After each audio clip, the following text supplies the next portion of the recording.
भक्ति बिंदु चैनल में बहुत बहुत स्वागत है। तो दोस्तों, आज की वीडियो में आपको सुनाने जा रही हूँ कहानी महाशिवरात्रि व्रत की प्रामाणिक और पौराणिक कथा। तो दोस्तों, वीडियो को लास्ट तक जरूर देखना और वीडियो को लाइक सब्सक्राइब करके घंटी पर जरूर क्लिक कर देना। तो चलिए मैं आपको आज की कहानी सुनाती हूँ। पूर्व काल में चित्रभानु नामक एक शिकारी था। जानवरों की हत्या करके वह अपने परिवार को पालता था। वह एक साहूकार का कर्जदार था, लेकिन उसका ऋण समय पर न चुका सका।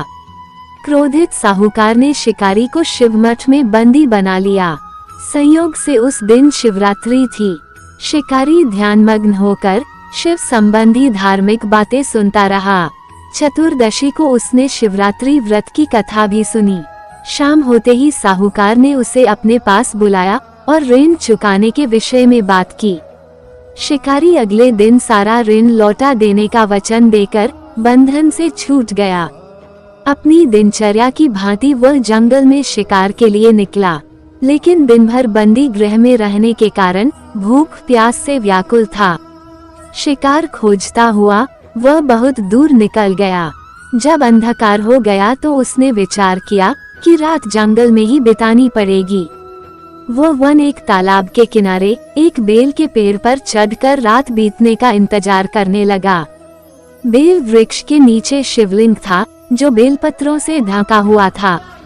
शिकारी को उसका पता न चला। पड़ाव बनाते समय उसने जो टहनियां तोड़ी, वे संयोग से शिवलिंग पर गिरती चली गई। इस प्रकार दिन भर भूखे प्यासे शिकारी का व्रत भी हो गया और शिवलिंग पर बेलपत्र भी चढ़ गए। एक पहर रात्रि बीत जाने पर एक गर्भिणी हिरनी तालाब पर पानी पीने पहुंची। शिकारी ने धनुष पर तीर चढ़ाकर ज्यों ही प्रत्यंचा खींची, हिरनी बोली, मैं गर्भिणी हूँ, शीघ्र ही प्रसव करूंगी। तुम एक साथ दो जीवों की हत्या करोगे, जो ठीक नहीं है। मैं बच्चे को जन्म देकर शीघ्र ही तुम्हारे समक्ष प्रस्तुत हो जाऊंगी, तब मार लेना। शिकारी ने प्रत्यंचा ढीली कर दी और हिरनी जंगली झाड़ियों में लुप्त हो गई। प्रत्यंचा चढ़ाने तथा ढीली करने के वक्त कुछ बिल्व पत्र अनायास ही टूटकर शिवलिंग पर गिर गए। इस प्रकार उससे अनजाने में ही प्रथम प्रहर का पूजन भी संपन्न हो गया। कुछ ही देर बाद एक और हिरनी उधर से निकली। शिकारी की प्रसन्नता का ठिकाना न रहा। समीप आने पर उसने धनुष पर बाण चढ़ाया। तब उसे देख हिरनी ने विनम्रतापूर्वक निवेदन किया, हे शिकारी, मैं थोड़ी देर पहले ऋतु से निवृत्त हुई हूँ, कामातुर विरहिणी हूँ, अपने प्रिय की खोज में भटक रही हूँ। मैं अपने पति से मिलकर शीघ्र ही तुम्हारे पास आ जाऊंगी। शिकारी ने उसे भी जाने दिया। 2 बार शिकार को खोकर उसका माथा ठनका। वह चिंता में पड़ गया। रात्रि का आखिरी पहर बीत रहा था। इस बार भी धनुष से लगकर कुछ बेलपत्र शिवलिंग पर जा गिरे तथा दूसरे प्रहर की पूजन भी संपन्न हो गई। तभी एक अन्य हिरनी अपने बच्चों के साथ उधर से निकली। शिकारी के लिए ये स्वर्णिम अवसर था।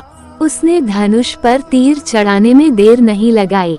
वह तीर छोड़ने ही वाला था कि हिरनी बोली, हे शिकारी, मैं इन बच्चों को इनके पिता के हवाले करके लौटाऊंगी। इस समय मुझे मत मारो। शिकारी हंसा और बोला, सामने आए शिकार को छोड़ दूं? मैं ऐसा मूर्ख नहीं। इससे पहले मैं 2 बार अपना शिकार खो चुका हूँ। मेरे बच्चे भूख प्यास से व्यग्र हो रहे होंगे। उत्तर में हिरनी ने फिर कहा, जैसे तुम्हें अपने बच्चों की ममता सता रही है, ठीक वैसे ही मुझे भी। हे शिकारी, मेरा विश्वास करो, मैं इन्हें इनके पिता के पास छोड़कर तुरंत लौटने की प्रतिज्ञा करती हूँ। हिरनी का दुख भरा स्वर सुनकर शिकारी को उस पर दया आ गई। उसने उस मृगी को भी जाने दिया।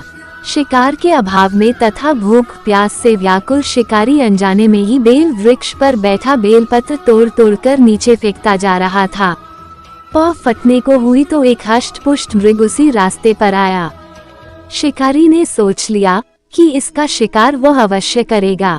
शिकारी की तनी प्रत्यंचा देखकर मृग विनीत स्वर में बोला, हे शिकारी, यदि तुमने मुझसे पूर्व आने वाली 3 मृगियों तथा छोटे छोटे बच्चों को मार डाला है, तो मुझे भी मारने में विलंब न करो, ताकि मुझे उनके वियोग में एक क्षण भी दुख न सहना पड़े। मैं उन हिरनियों का पति हूँ। यदि तुमने उन्हें जीवन दान दिया है तो मुझे भी कुछ क्षण का जीवन देने की कृपा करो। मैं उनसे मिलकर तुम्हारे समक्ष उपस्थित हो जाऊंगा। मृग की बात सुनते ही शिकारी के सामने पूरी रात का घटना चक्र घूम गया। उसने सारी कथा मृग को सुना दी।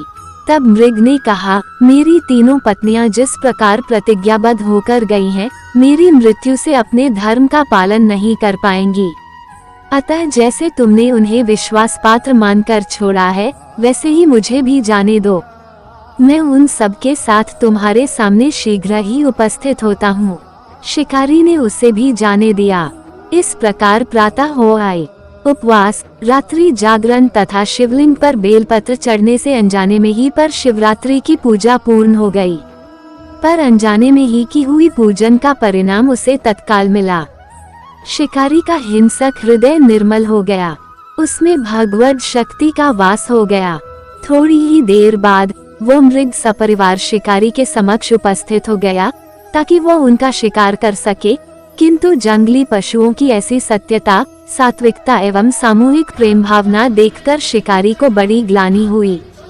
उसने मृग परिवार को जीवन दान दे दिया। अनजाने में शिवरात्रि के व्रत का पालन करने पर भी शिकारी को मोक्ष की प्राप्ति हुई। जब मृत्यु काल में यमदूत उसके जीव को ले जाने आए, तो शिवगणों ने उन्हें वापस भेज दिया तथा शिकारी को शिवलोक ले गए। शिवजी की कृपा से ही अपने इस जन्म में राजा चित्रभानु अपने पिछले जन्म को याद रख पाए तथा महाशिवरात्रि के महत्व को जानकर उसका अगले जन्म में भी पालन कर पाए। शिव कथा का ये है संदेश। शिकारी की कथानुसार महादेव तो अनजाने में किए गए व्रत का भी फल दे देते हैं, पर वास्तव में महादेव शिकारी की दया भाव से प्रसन्न हुए। अपने परिवार के कष्ट का ध्यान होते हुए भी शिकारी ने मृग परिवार को जाने दिया। ये करुणा ही वस्तुतः उस शिकारी को उन पंडित एवं पुजारियों से उत्कृष्ट बना देती है, जो कि सिर्फ रात्रि जागरण, उपवास एवं दूध, दही, बेलपत्र आदि द्वारा शिव को प्रसन्न कर लेना चाहते हैं। इस कथा में सबसे महत्वपूर्ण बात यह है कि इस कथा में अनजाने में हुए पूजन पर विशेष बल दिया गया है। इसका अर्थ यह नहीं है कि शिव किसी भी प्रकार से किए गए पूजन को स्वीकार कर लेते हैं अथवा भोलेनाथ जाने या अनजाने में हुए पूजन में भेद नहीं कर सकते हैं। वास्तव में वह शिकारी शिव पूजन नहीं कर रहा था। इसका अर्थ ये भी हुआ कि वह किसी तरह के किसी फल की कामना भी नहीं कर रहा था।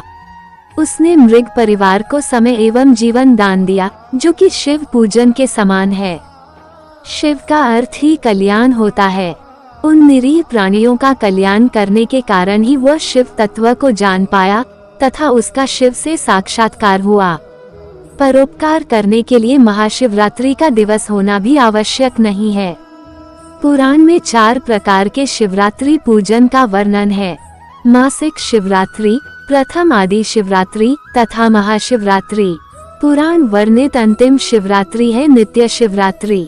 वस्तुतः प्रत्येक रात्रि ही शिवरात्रि है, अगर हम उन परम कल्याणकारी आशुतोष भगवान में स्वयं को लीन कर दें तथा कल्याण मार्ग का अनुसरण करें, वही शिवरात्रि का सच्चा व्रत है। तो दोस्तों, ये कहानी आपको कैसी लगी कमेंट अवश्य करें, और इसी तरह की वीडियो को देखने के लिए आप मेरे चैनल को लाइक एंड सब्सक्राइब कर लीजिए और बेल आइकन को भी दबा दीजिए, ताकि मेरी आने वाली सभी वीडियो का नोटिफिकेशन आपको सबसे पहले मिल सके। और वीडियो को अपने दोस्तों के साथ भी शेयर करना ना भूलें। राधे राधे।